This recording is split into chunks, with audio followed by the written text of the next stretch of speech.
São provas pessoais, né? Então, posso dizer com isso que existe a comprovação? Não, não posso. Mas são provas pessoais. Como você mesmo falou ali, provas para você mesmo, né? Que mais? Já, por exemplo, com cerca de um ano de antecedência, eu tive uma projeção onde eu fui até um mosteiro budista tibetano lá de Três Coroas. Eu vi todo o ambiente, os desenhos que tinha nas paredes, etc.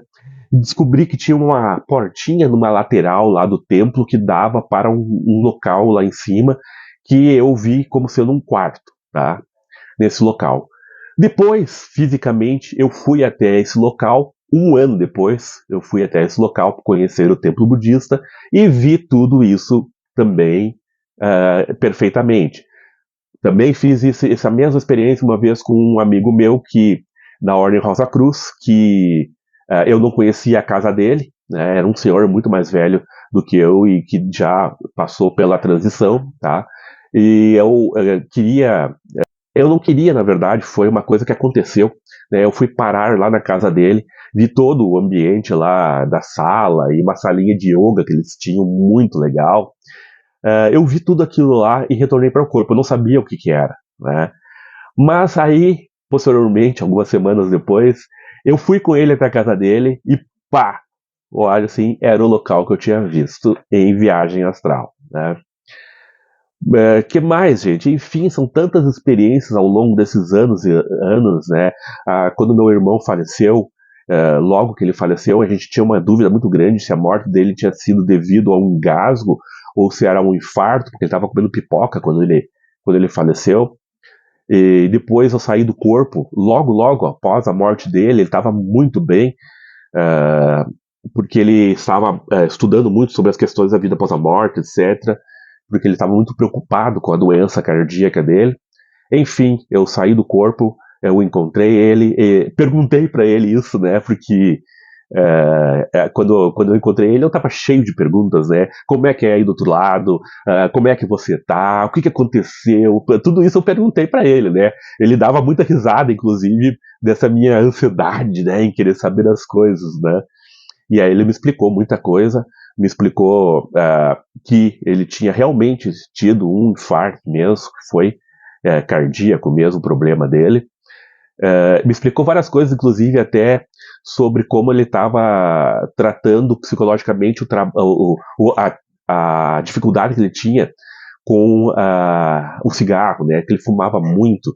E eu perguntei para ele, né, como é que ele estava fazendo ali por causa dessa vontade de fumar, porque eu tinha muito receio, porque a gente vê nos livros espíritos, etc., né, que a pessoa que tem um vício, ela acaba se achegando a outras que têm esse mesmo vício para vampirizar, né, e eu tinha muito medo que isso acontecesse com ele.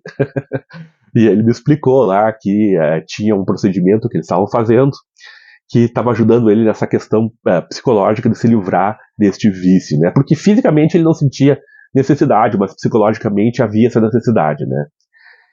Então, eu fiz várias perguntas para ele, falei com ele várias vezes, inclusive ele me mostrou a cidade, me deu até o nome da cidade que tem aqui sobre nós, aqui na nossa cidade, aqui é onde eu moro, né, a cidade espiritual que deles ali. Enfim, são comprovações pessoais para mim que foram fundamentais para que eu tenha essa certeza de estar falando sobre esse assunto e da diferença que existe entre sonho lúcido e viagem astral. Para mim, são bem diferentes. Para mim, são bem diferentes devido a essas comprovações pessoais que eu tenho, né? Eu tive muitos sonhos lúcidos também. E são sonhos. São sonhos conscientes, sonhos dos quais eu comando, sonhos dos quais eu faço o que eu bem entendo, crio maluquices, faço maluquices, né? Mas são sonhos.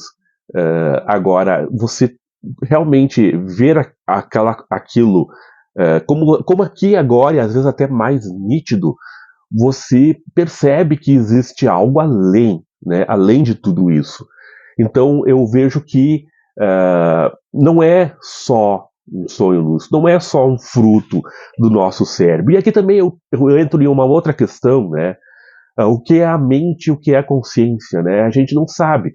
Eu estudei essa questão na minha pós-graduação de neurociências, sobre a questão da consciência, né? E não se tem comprovação nenhuma de o que seja consciência. A ciência não sabe explicar a consciência, como surge a consciência.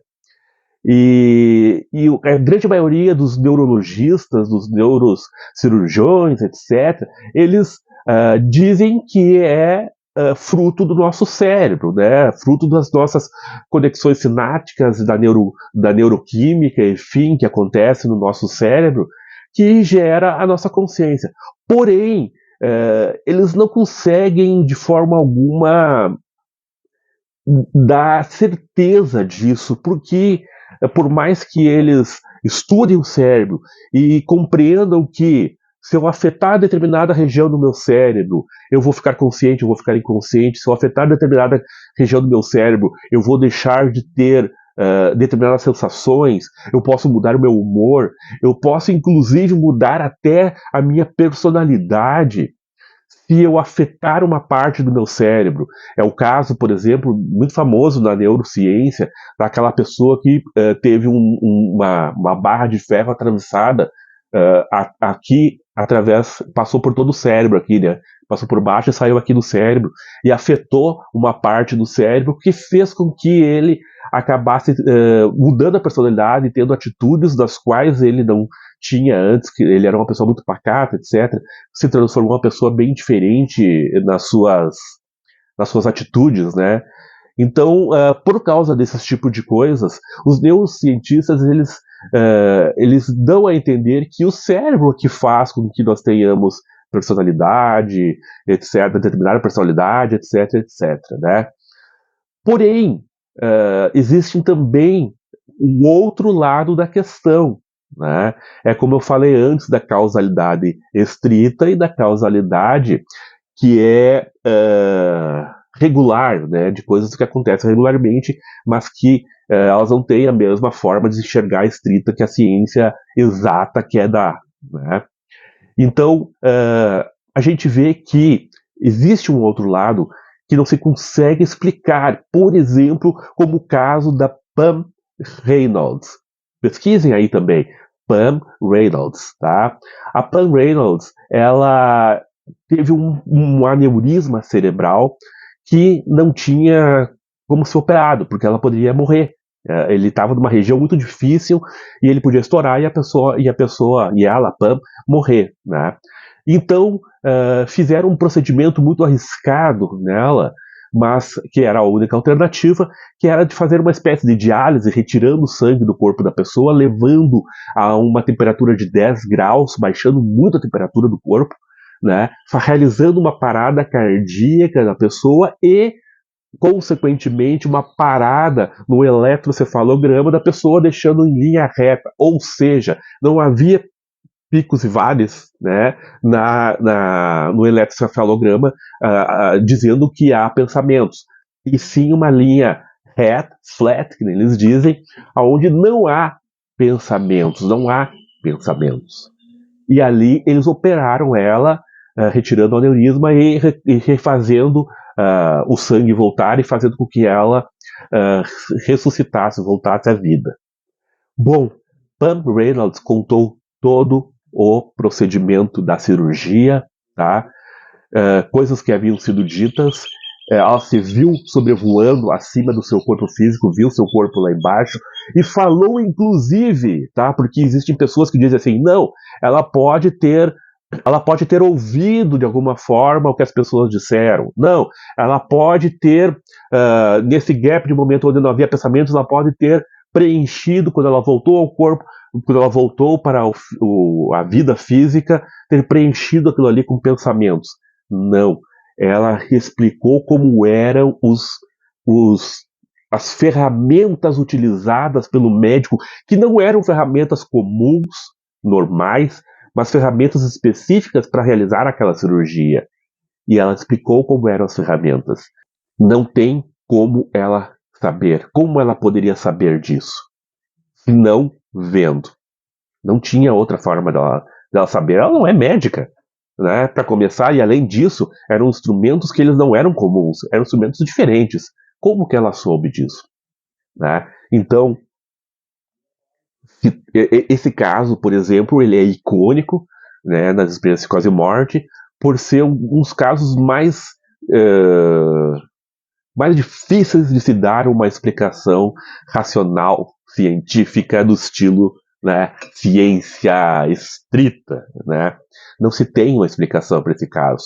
E como esse caso, existem tantos outros. Se você pegar um canal, afinal, quem somos nós, vocês vão ver tantos relatos aí sobre experiências de quase morte que são muito difíceis de serem explicadas pela física, pela medicina, enfim, uh, pela ciência exata, né? Que nos faz realmente pensar que talvez exista mais, né? Tem um autor chamado, deixa eu olhar aqui atrás, Roger Penrose, tá? Que ele tem um livro que eu tô lendo que é Sombras da Mente, tá? Esse livro eu consegui o nome dele, a indicação dele no meu curso de neurociência, da pós-graduação de neurociência, aonde esse autor, muito bem conceituado dentro da neurociência, ele explica, ele tem uma visão um pouco diferente, que talvez a consciência ela esteja além disso, dessa puramente fisicalidade, e isso pode ser explicado, segundo ele, talvez, né, não existe comprovações ainda, mas ele tem uma teoria muito consistente, inclusive ele apresenta cálculos matemáticos de física quântica para tentar trazer o mais estrito possível, né, a explicação de que talvez a consciência ela esteja justamente nas conexões, no momento que existem as conexões neurosinápticas ali, entre os neurônios, aonde existe aquela conexão entre as sinapses, que existe ali certos impulsos elétricos e neuroquímicos correndo ali, e que esses impulsos eles são tão sutis que eles não se restringem à fisicalidade, podendo entrar naquilo que a gente chama de mecânica quântica, né, de física quântica, que esteja além daquela fisicalidade, pelo menos newtoniana, tá? Então, ele lança essa questão para se pensar, né? E eu vejo que os cientistas estão começando a se dar conta de que não é tão simples como se quer colocar as coisas, de que é tudo da mente pronto, né? É tudo físico e pronto, né? Não, as coisas talvez sejam muito mais sutis do que a gente imagina. E a física quântica está aí comprovando isso, mostrando isso, né? Por fim, assim, eu gostaria de dizer que existem modelos de ciência, tá? A ciência não é só a ciência newtoniana, gente. Não é só isso. A física quântica, ela tem modelos de estudo, não é só uma física quântica também. Tem gente que trata a física quântica de uma maneira bem materialista. Tem outros que tratam de uma maneira mais espiritualista, porque são modelos de pensamentos dos quais ainda não se tem uma comprovação exata do que seja. São estudos que estão ocorrendo, estão acontecendo. E a gente simplesmente fechar a mente e dizer e pronto, é bastante radical, né? É bastante xiita. Não é por aí. Né? Então a gente tem que abrir a mente para as possibilidades. Tá? E eu, claro, como eu tenho um viés ideológico de acreditar em vida após a morte, etc., claro que eu pendo para essa explicação. Né? Mas eu não deixo também de tentar entender o todo. Né? Então eu penso que realmente aí é uma questão que a gente tem que parar e pensar. Tá? E por fim, último, para finalizar esse vídeo longuíssimo, que eu vou dividir em duas partes, como eu disse, a última pergunta que ele faz é por que os testes falham, os testes científicos falham para explicar as experiências fora do corpo. E eu vou te dizer que eles falham em termos, tá? Falham em termos. Mas, para começar, eles falham por tentar adequar as experiências subjetivas de questões de extrafisicalidade, de consciência, a uma física newtoniana, tá? Aí já está o primeiro erro, né? É como você querer arrumar uma televisão de LED, tá? Utilizando válvulas, né? É como você querer realizar uma cirurgia cardíaca utilizando uma chave de fenda. Então, a física, a, a, a ciência estrita newtoniana querendo explicar a consciência não vai conseguir. Tá? E aí, os testes, mas é simples o teste, é só você ir lá e ler alguma coisa, encontrar um objeto, que nem aconteceu comigo. É simples? Não, não é simples, porque as experiências não são passíveis de ser repetida uma atrás da outra, enfileirada. Então, às vezes, você coloca alguém dentro de um laboratório e vai ter ali fatores psicológicos como, tá? A pessoa está sendo testada, a pessoa está sendo colocada, digamos, contra a parede, entre aspas, tá? Para dar um resultado, para provar alguma coisa. Existe todo um fator psicológico em volta disso. E também existe um fator aí que pode ser, já foi lançado por alguns cientistas também essa ideia, de que a gente sabe que há um entrelaçamento quântico, né?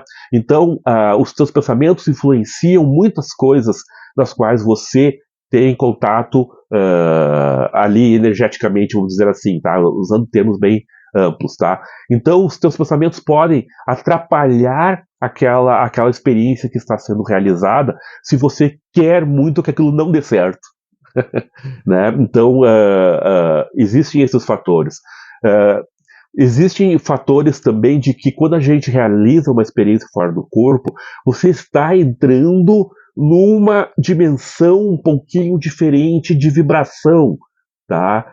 Que não é exatamente a dimensão física, o que dificulta muito de você obter acesso a dados físicos puramente, tá? Então, se você vai ler alguma coisa, talvez você encontre ali não só o que foi escrito, mas encontre também formas, pensamentos diversas, tá? O que vai atrapalhar a experiência.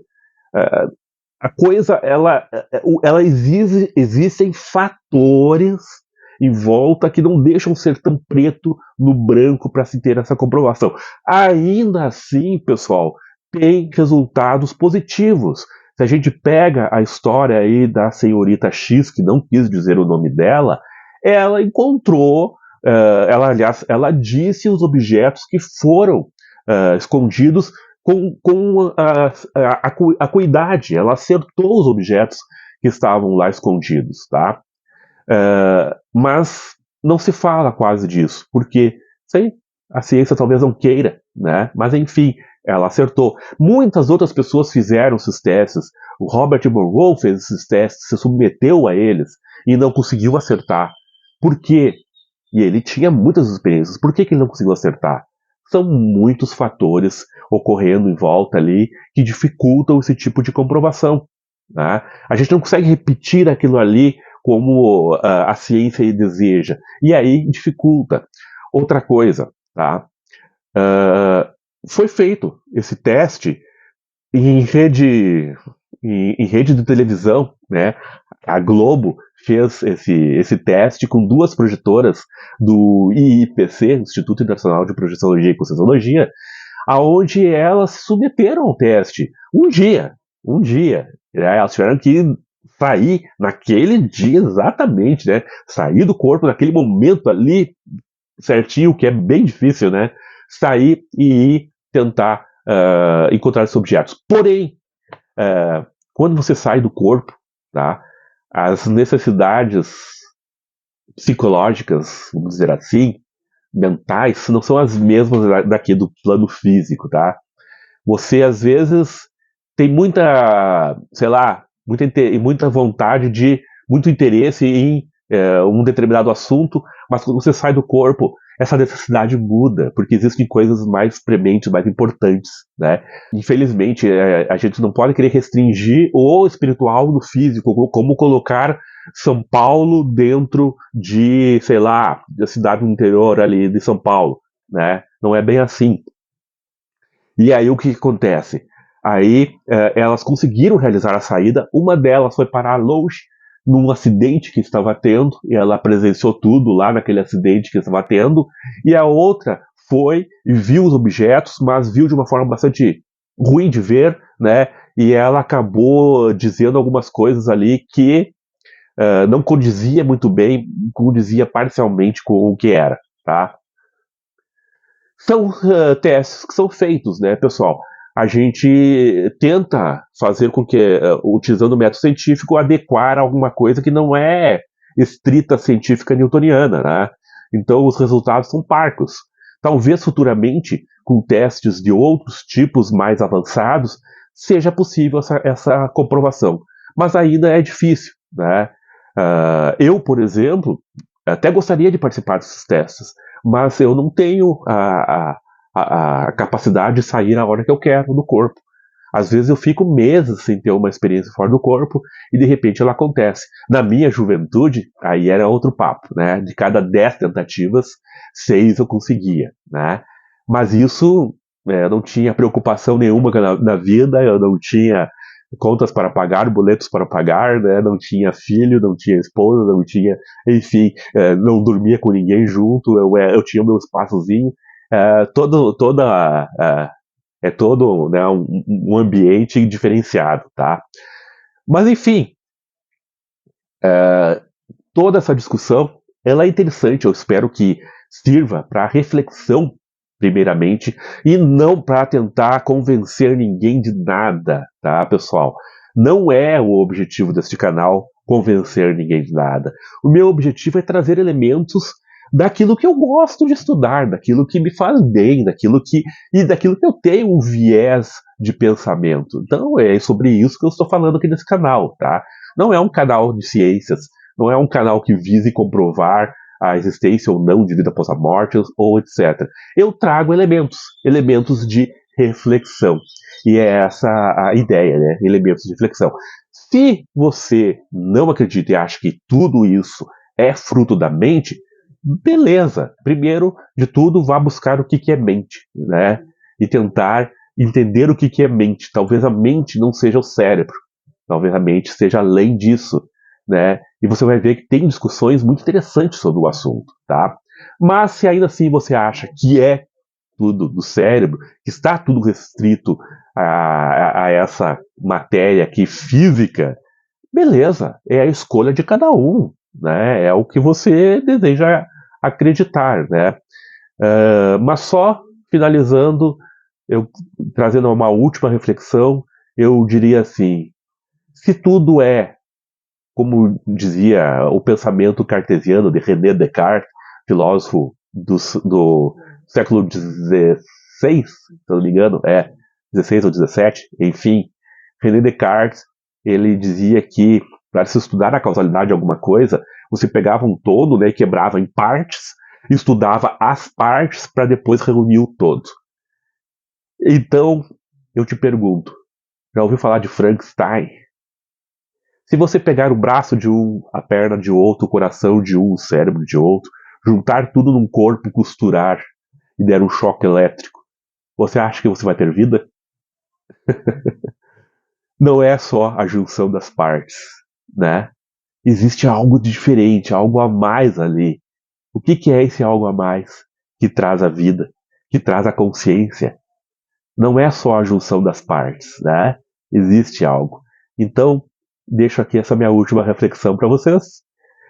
Por favor, deixem aí seu like, o seu joinha. Muito obrigado pelas contribuições que vocês fizeram, me ajudaram aí a adquirir um livro novo, estudar mais, né? E eu espero com a colaboração de vocês. Deixe seus comentários, tá? Não se esqueçam de se inscrever no canal. Dê essa força aí, dê essa moral.